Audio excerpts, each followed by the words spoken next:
বাংলার মুখ্যমন্ত্রী সর্বপ্রথম বাংলা মুখ্যমন্ত্রী মমতা ব্যানার্জির চরণে আমার শতকোটি প্রণাম। রাজ্যের সাধারণ সম্পাদক অভিষেক বন্দ্যোপাধ্যায়কে অসংখ্য অসংখ্য ধন্যবাদ জানাই। 2011, 2016, 2021 তিনবার আমাকে মিনাখায় পাঠিয়েছিলেন। এবার চতুর্থবারের জন্য আবার আমাকে মিনাখার দরবারে পাঠিয়েছেন মানুষের কাজ করার জন্য, মানুষের পাশে থাকার জন্য। উন্নয়নের নিরিখে মানুষ আজকে ভোট দেবে। মানুষ 2026-এ বিধানসভায় 70,000-এর অধিক ভোটে মিনাখা বিধানসভা জিতবে।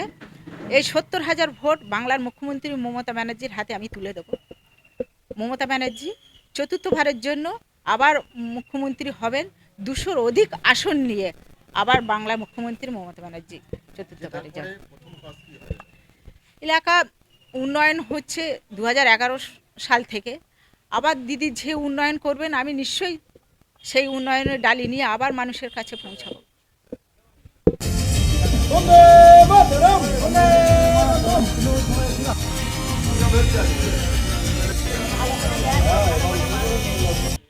দেখুন, এক সময়ে বিদ্যাধরী নদীতে একদম সুদূর সেই সাগর থেকে বিভিন্ন মাছের পোনা, গলদা চিংড়ি, চামানে চিংড়ি, মানে গলদা, পার্শে, বাগদা, ট্যাংরা, ভেটকি, এই সমস্ত পোনাগুলো এসে আসতো এবং সেগুলো দেখা যাচ্ছে ভেড়িতে যারা মাছ চাষ করতো তাদের এই সমস্ত মাছগুলো ফেলতে হতো না, যে ভারে মিন আসতো। কিন্তু এখন সেই মিনগুলো সব আর আসতে পারছে না, তারা মারা যাচ্ছে। মারা যাওয়ার একটাই কারণ হচ্ছে ওধারে লেদার কমপ্লেক্সের অ্যাসিডযুক্ত জল এবং ক্যালকাটা কর্পোরেশনের যে বাগজোলা খাল আছে সেই বাগজোলা খালের অত্যন্ত ময়লা এবং দূষিত জল সেটা বিদ্যাধরী নদীতে গিয়ে পড়ছে, যার ফলে এই মিনগুলো আর এধারে আসতে পারছে না, মারা যাচ্ছে।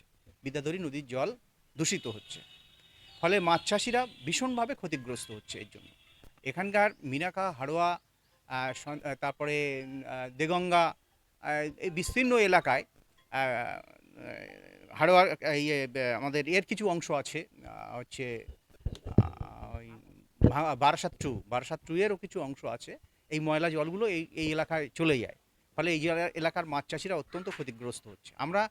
আমরা সুন্দরবন এলাকার মানুষ, সুন্দরবন উন্নয়ন দপ্তরে আমরা এ নিয়ে আলোচনা করেছি যে কিভাবে এই জল একদম পরিশুদ্ধ করে বিদ্যাধরী নদীতে ফেলা যায়।